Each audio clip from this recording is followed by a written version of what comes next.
Welcome students. Today's topic is about processing of leafy, root and tuberous vegetables. Now the main objectives include to provide the general introduction about vegetables, to acquaint students about role of vegetables in human nutrition, to acquaint students about different parts of vegetables utilized for human consumption, to acquaint students about processing techniques used for value addition of vegetables, to acquaint students about different shelf-stable products from vegetables. Vegetables are herbs grown in intensive cultivation for human consumption with high nutrition value, containing high amount of water, essential minerals, vitamins and specific food components that includes flavor and aromatic substances. Some vegetables provide volatile essential oils which supply aroma and taste to stimulate the appetite and have health maintaining effects. Vegetables can be eaten either raw or cooked and play an important role in human nutrition, being mostly low in fat and carbohydrates but high in vitamins, minerals and dietary fiber. The USDA dietary guidelines for Americans recommends consuming 5 to 9 servings of fruit and vegetables daily. The principle used in preservation of vegetables is to eliminate complete or to prevent the activities of organisms capable for destroying the product. Now coming to the vegetable classification. Different methods of classification followed in vegetables are described below. Number first is botanical classification. Botanical classification is based on taxonomical relationship among different vegetables. Plant kingdom is divided into 4, that is Thylophyta, Bryophyta, Pteridophyta and Spermatophyta. All vegetables belong to division of Angiospermia of Spermatophyta. Now classification that's based on hardness. This classification is based on ability to withstand frost and low temperature, and it will be useful to know season of cultivation of a crop. Hardy vegetables tolerate frost and low temperature and are basically winter or cool season or temperate vegetables. Now classification that's based on the parts to be used. In this system, crops are classified based on their parts used for vegetable purpose. Number first is tuber. Tuber is a large underground stem that stores nutrients. Tubers have carbohydrates and vitamins. Potato are tubers. Next is root vegetables. Root and tubers are plants yielding starchy roots, tubers, rhizomes, corms and stems. Carrot, beet, turnip and parsnips are some examples. Next is bulb vegetables. A bulb is made up of layers of fleshy leaves surrounding a portion of stem. They have intense flavor. Onion and garlic are some of the examples. Next is stem or stalk. Minerals and vitamins are transported through the stem or stalk to other parts of the plant. Celery and asparagus are common stalk vegetables. Now leaves. Leaf vegetables are a good source of vitamins and minerals. The darkest green leaves have the most vitamin A. Some of the examples include spinach, lettuce and Brussels sprouts. Next is flowers. They include the flower of the plant and the stems. They are high in vitamins and minerals. Some of the examples include broccoli and cauliflower. Next is fruits. The fruit is the part of the plant that holds the seeds. Tomatoes, eggplant, pumpkins and squash are the fruits of the plant. Next is seed vegetables. Seeds are high in carbohydrates and protein as well as in vitamins and minerals. Corn, peas and beans are some of the examples. Next is role in nutrition. The majority of vitamins and micronutrients essential for the human life can be supplied by vegetable consumption. Some vegetables produce volatile essential oils which have health maintaining effects. In the representatives of cruciferous crops like cabbage, turnip and radish, there are essential oils which contain sulfur and are partly nitrogens like mustard oil compounds. Vegetables that have been found to prevent a host of diseases if their consumption meets the requirement of the organism for vitamins, minerals, fiber and other nutrients including antioxidants. Now coming to the processing. The goal of processing is to deter microbial spoilage and natural physiological deterioration of the plant cells. Generally the techniques include blanching, dehydrating, canning, freezing, fermenting, pickling and irradiating. Number one processing parameter is blanching. After vegetables have been washed clean, they must undergo blanching, that is the heating treatment, in hot water at a temperature of about 88 degrees centigrade, that is 190 degrees Fahrenheit, for 2 to 5 minutes, or with steam in a conveyor at 100 degrees centigrade, that is 212 degrees Fahrenheit, for 1/2 to 1 minute. Blanching inactivates natural enzymes that would cause discoloration and off flavors and aromas. It also serves to reduce the number of microorganisms and to render vegetable limp for easy packing into containers. For some vegetables such as spinach, snap beans and collards, the blanching step also serves to remove harsh flavors. Now next processing includes drying. Drying is probably the oldest method of preserving foods. The removal of water from vegetables is accomplished primarily by applying heat, whether it may be through the radiant energy of the sun or through air heated by electrical energy. A major advantage of removing water is a reduction in volume and weight, which aids in transport and storage of the dried products. Modern drying techniques are very sophisticated. Many machines are available to perform that includes tunnel drying, vacuum drying, drum drying, spray drying and freeze drying. Although freeze drying produces a food of outstanding quality, the cost is high and it has not been used widely in vegetable products. Drying inhibits the growth of bacteria, yeast and mold through the removal of water. One of the examples includes dried sweet sour sweet potato. Dried sweet sour sweet potato was originally named Delicious SP and it's a product that has the sweet and sour taste of dried fruits. The most acceptable product was made with boiled sweet potato slices of about 0.3 mm thickness, which were soaked in 60-degree brick syrup containing 0.8 to 1% citric acid and dried at a temperature of about 65 degrees centigrade. Another example includes cassava chips. Cassava chips are unfermented dry products of cassava. Roots are chipped into smaller sizes for fast drying that also helps the process of detoxification. Cassava can be dried naturally in the sun or artificially in an oven to produce cassava chips that vary in size, usually not exceeding 5 cm in length and about 2 to 1 mm thickness. Next processing step is frying. Frying is the cooking of food in oil or another fat. Chemically, oils and fats are the same, but they differ only in melting point and the distinction is only made when needed. Foods can be fried in a variety of fats including lard, vegetable oil, rapeseed oil and olive oil. A variety of foods may be fried including the potato chips, bread, eggs and foods that are made from eggs like omelets and pancakes. One of the examples includes potato chips. Fully grown and ripe potatoes are thoroughly washed before peeling them. Then these potatoes are trimmed and put in a brine water for about 30 to 35 minutes to prevent browning. They are then afterwards cut in the required sizes on slicing machine. These slices are blanched in boiling water and then they are placed on drying trays which are then put in the drying machine. Temperature of dryer is maintained in the range of about 140 to 150 degree Fahrenheit.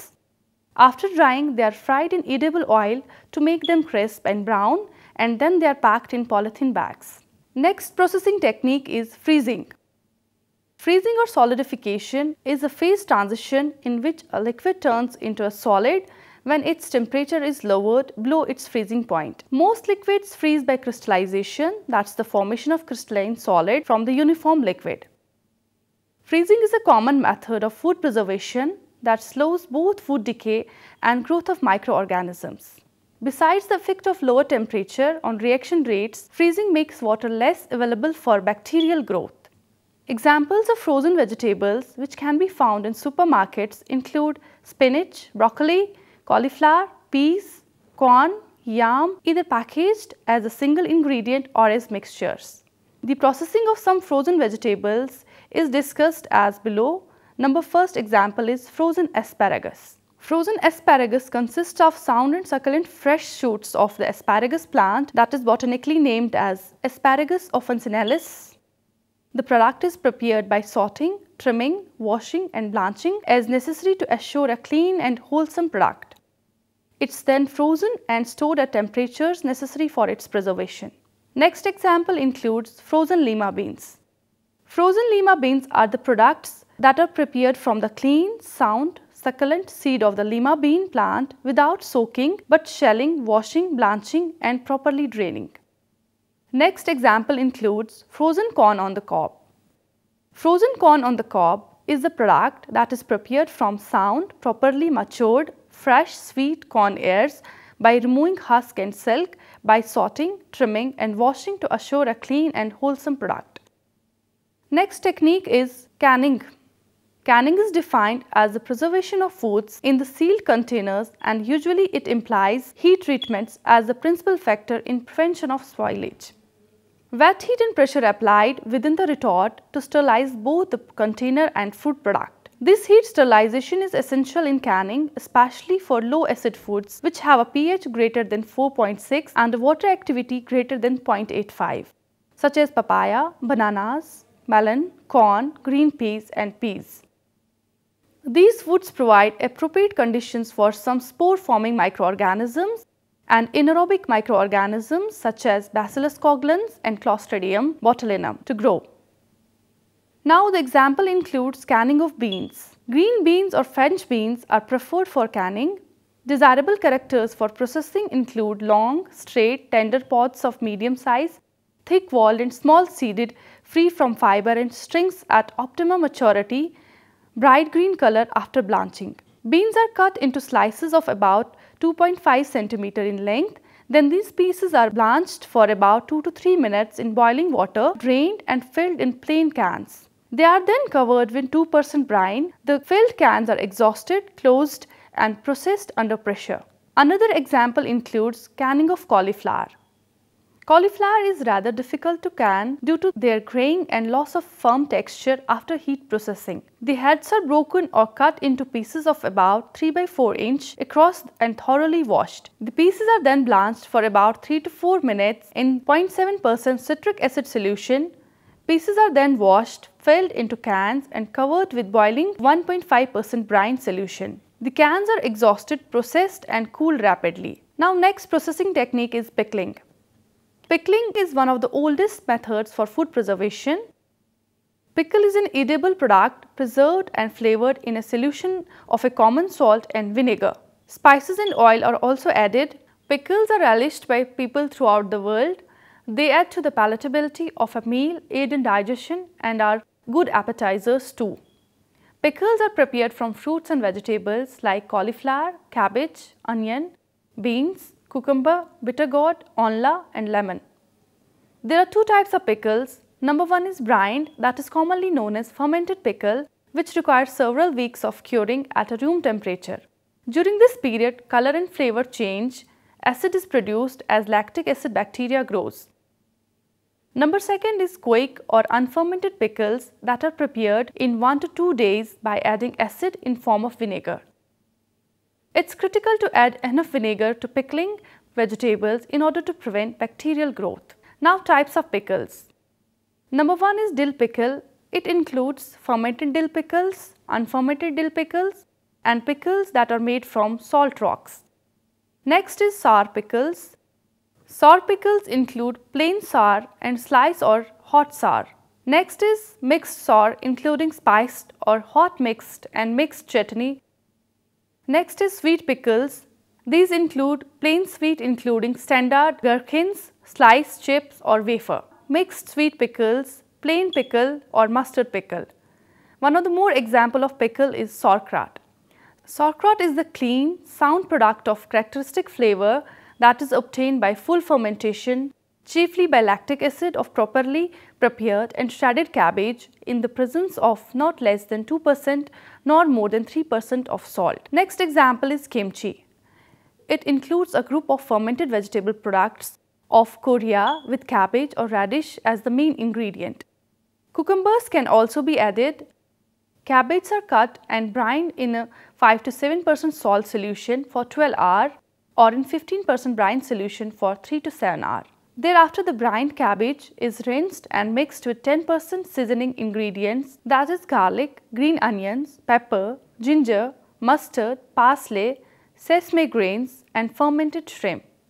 This mixture is allowed to ferment in jars, which takes a few days at a temperature of more than 20 degrees centigrade for 1 month or below 10 degrees centigrade. Kimchi has a pH value of 4 to 4.5 and a lactic acid content of about 0.4 to 0.8%. The main organisms that are responsible for fermentation of kimchi is leuconostic mesenterides and acidifying microorganism is Lactobacillus plantarum. Next technique is irradiation process.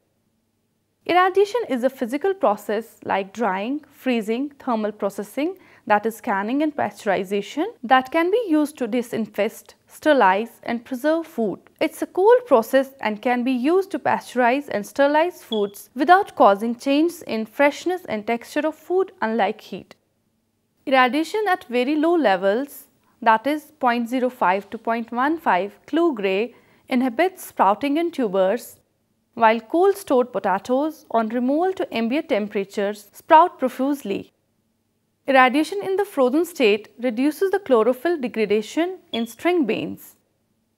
Other processed products, that includes number first is preserve. Preserves are prepared by addition of salt and sugar and concentrating them by evaporation to a point where microbial spoilage cannot occur.